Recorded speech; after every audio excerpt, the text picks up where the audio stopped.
Wow, oh, oh, oh, oh, nice. Salut les amis, bienvenue sur la première vidéo de la chaîne L'Atelier d'Adrien. Donc Adrien, c'est moi, j'ai 25 ans et je suis passionné de plein de choses dont je compte vous faire partager sur cette chaîne. L'aquariophilie, la myrmécologie, donc l'élevage de fourmis, le bricolage, mais aussi les animaux et futurement un potager, j'espère, quand j'en aurai un. Avant toute chose, je précise que cette vidéo est tournée avec mon téléphone. Je tournerai la prochaine vidéo avec une caméra dont je doute un petit peu l'efficacité. Et vous me direz dans les commentaires en termes de qualité visuelle ce que vous préférez entre cette première vidéo et la seconde qui arrivera bientôt, je l'espère. C'est la première fois que je fais ce genre de vidéo sur YouTube, donc n'hésitez pas à me laisser des commentaires pour me dire ce que vous en pensez et si vous avez des conseils à me donner pour l'amélioration de celle-ci. Aujourd'hui, on va mélanger bricolage et aquariophilie puisqu'on va faire une remplette pour l'aquarium qui est derrière moi, le 360 litres, dont je vais vous présenter sa population. Alors on pourrait se demander pourquoi ce 360 litres a besoin d'une remplette puisqu'il a l'air d'être éclairé comme vous pouvez le voir. Alors c'est tout simple, eh bien j'ai un problème au niveau de la pousse des plantes. J'ai remarqué que mes plantes qui étaient censées être des pousses rapides comme celle-ci ou encore celle du fond, eh bien ne poussaient pas, voire dépériraient au final. Ouais, celle-ci se fait manger donc par les poissons, mais elle ne pousse pas alors que dans mes autres bacs elle pousse volontiers. Alors au début je pensais qu'il manquait tout simplement de nutriments dans la terre, donc j'avais rajouté des boules d'argile, des engrais sous les racines. Ça n'a pas suffi, j'ai essayé le CO2 non plus, donc je me dis tout simplement qu'il n'y a pas assez d'éclairage. Actuellement on a une remplède, je l'ai poussée au fond tout à l'heure, alors voilà, une remplède en bois qui a été fabriquée maison, donc avec 4 bandes LED blanches, blanc pur, et qui sont donc sur toute la longueur 1,50 m. Ça a été fabriqué maison et je pense que ça ne suffit pas. Donc je vais en faire une deuxième tout simplement et qu'on va faire ensemble. Alors je vais vous présenter quand même un petit peu la population de mon aquarium. Qui on a dedans? On a des nez rouges comme vous pouvez vous les voir ici. Au-dessus il y a les Cardinalis. Là les deux que vous voyez ici sont accompagnés de 2 mâles et de 2 autres femelles. Ce sont des tétras du Congo. On a une petite Ramirésie femelle ici, enfin petite, elle est plus si petite que ça au final. Une Ramirésie femelle, en sachant que j'attends de trouver un mâle de nouveau en magasin parce que son précédent mâle a eu quelques soucis de santé, il nous a quitté tout simplement.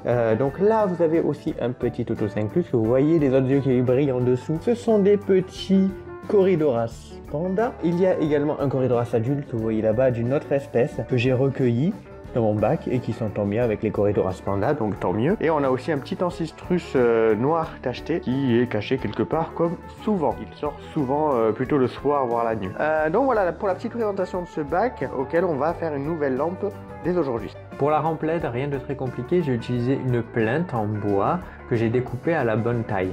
J'ai vérifié avant que mes 4 bandes LED rentraient dans la largeur et c'était bon. Ensuite je l'ai peint au rouleau en noir. La peinture est pas très importante mais c'était pour le style. Et par contre ce qui est très important derrière c'est le vernis. Le vernis, j'ai utilisé un vernis d'extérieur marin. Comme ça je suis vraiment tranquille. C'est un peu overreact peut-être, mais au moins pas de problème avec l'eau ou l'humidité et la chaleur. Par contre j'aurais pu également le faire à la bombe. Ça aurait été plus pratique et plus rapide qu'au rouleau et au pinceau. Mais je n'ai pas de jardin ni de balcon, donc on fait avec les moyens du bord. Pour le vernis, je l'ai passé au pinceau pour en mettre une couche assez importante qui a mis un séchage assez long et donc pour faire l'autre côté, j'ai dû attendre le lendemain. Il nous reste à fixer les bandes LED, faire le raccord électrique et on aura terminé tout simplement. Donc j'aurais mis dans la description le lien de tous les articles que j'ai achetés pour moi pour faire mes bandes LED. Après voilà, vous êtes... Si cela peut vous intéresser, je me suis dit pourquoi pas vous les rendre disponibles. On va faire approximativement toute la longueur, hein. Pas tout à fait, mais à peu près. Hop, voilà. Là, je pense qu'on sera bon. Petit ciseau. Et on coupe, donc vous voyez ici, il y a un petit dessin de ciseaux. Voilà, à différents endroits, et donc j'ai coupé à cet endroit-là. Et là, je vais donc me faire 3 autres bandes de la même taille. Alors, je viens de me souvenir qu'en fait, dans une bobine, on peut faire que 3 bandes LED de cette taille-là. J'ai confondu 4 avec un aquarium plus petit. Du coup, si je dis pas de bêtises, j'ai encore des bandes LED du précédent. Donc, je vais voir si je pourrais en faire 4. Et sinon, ça sera une barre avec seulement 3 bandes. Voilà, donc j'ai mes 4 bandes LED que je peux normalement coller dessus avec un petit système d'autocollant. Alors, moi personnellement, pour toutes les remplettes que j'ai fait, j'ai pas utilisé que ça, j'ai aussi utilisé de la colle parce que tout simplement, ce scotch autocollant est un peu un peu moisi quoi, et avec la chaleur, ça gondole, voire ça se décroche et ça va dans l'eau. Donc bon, c'est des lampes, c'est des LED waterproof, mais quand même, j'ai pas envie qu'elles se retrouvent à l'intérieur de l'eau. Donc on va aussi en plus de ça les coller avec de la colle glue.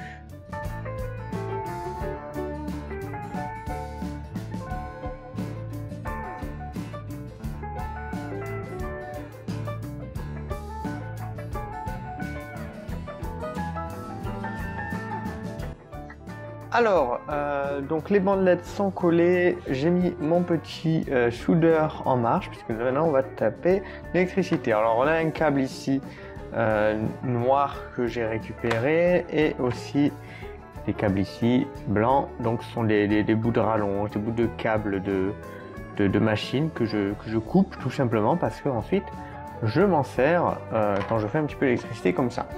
Donc avant toute chose, on va avoir besoin de retirer le petit bout en plastique que vous voyez ici qui protège donc les cosses plus et moins en cuivre. Donc le but est de retirer ces bouts de plastique là qui protègent les cosses. Donc c'est tout bête, hein. Un petit coup de cutter ici. Voilà, de ce côté-là, les 4 ont été retirés. De l'autre côté, on va en retirer que 2. De base, comme vous pouvez le voir, il y a des câbles ici. J'ai pas confiance en ces câbles, ils sont vraiment très fins. Et je sais pas s'ils pourront supporter la tension pour toutes les LED. Donc moi, ce que je fais, c'est tout bête, c'est que je les sectionne, puisque je n'en veux pas. Et donc, je ne vais pas faire passer le courant que dans un seul qui va faire le tour des 4 bandes. Je vais faire partir le courant dans 2 bandes, qui vont se renvoyer à eux-mêmes. Hop hop hop, on va s'arrêter là. Je vais vous préciser un truc. Là, vous allez me voir faire ce branchement que vous voyez affiché à gauche. Donc, normalement, ça fonctionne. Sur mon autre rampe LED qui est sur un autre condensateur, ça fonctionne. Mais sur le nouveau condensateur que j'ai acheté et que je vous ai mis dans la description, ça ne fonctionne pas. Pourtant, les deux condensateurs, c'est normalement les mêmes, mais ils ont eu quelques différences, je m'en suis rendu compte. Du coup, je suis parti sur un branchement par la suite. Donc après le tournage de la vidéo, j'ai dû refaire les branchements d'une de mes rampes LED et je suis parti sur ce branchement que vous voyez à droite, qui voulait dire que le courant était continu, il passait de LED en LED jusqu'à la dernière.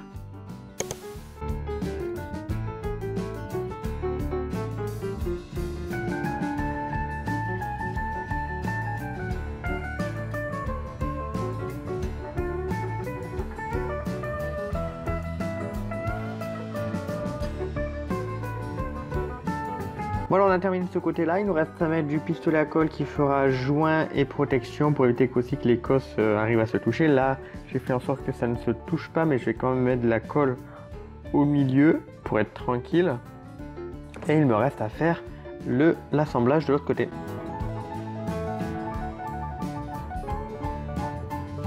Donc la colle c'est fait des deux côtés, on est tranquille. Il nous reste à installer donc le petit embout ici que je vous parlais. Alors, qu'est-ce que c'est ce petit embout? C'est tout simple. Donc là on a un embout femelle avec donc le plus et le moins à rentrer dedans. Et c'est tout en fait, tout bêtement. Donc on met le plus, on met le moins, on met un peu de Chatterton pour être tranquille. Donc le Chatterton c'est le scotch noir d'électricien, pour être sûr que il n'y a pas une petite goutte d'eau ou quoi qui aille bêtement dedans. Et donc pareil, cet embout sera dans la description. Voilà, la nouvelle bande LED a été installée, elle est ici, elle n'est pas encore branchée. J'ai mis le Chatterton comme je vous avais dit sur la prise. Donc on va allumer et on va voir ce que ça donne. Wow, nice! Impeccable. Ah oui, il y a une certaine différence avec ce que c'était avant, hein. Ah, je vous le remonte quand même parce que ça c'était avant et ça c'est maintenant. Ah oui, c'est beaucoup plus éclairé, et quand je compare avec les autres bacs, je pense que justement c'est vraiment l'éclairage qui posait problème. Je l'espère en tout cas, parce que sinon je serais bien embêté pour savoir d'où vient le souci avec mes plantes. Et bien voilà, mission réussie les amis. Donc bon, là les poissons sont un petit peu paniqués, vous voyez que les tétras sont tous là-bas en banc cachés. Ils savent pas trop ce qui se passe, mais c'est juste le temps de voilà qu'ils s'habituent. Surtout que maintenant je leur ai mis des lentilles d'eau au-dessus, donc au final la lumière va se tamiser un petit peu plus que ça grâce aux lentilles d'eau. Donc voilà, merci d'avoir regardé cette vidéo, j'espère qu'elle vous aura plu. À bientôt.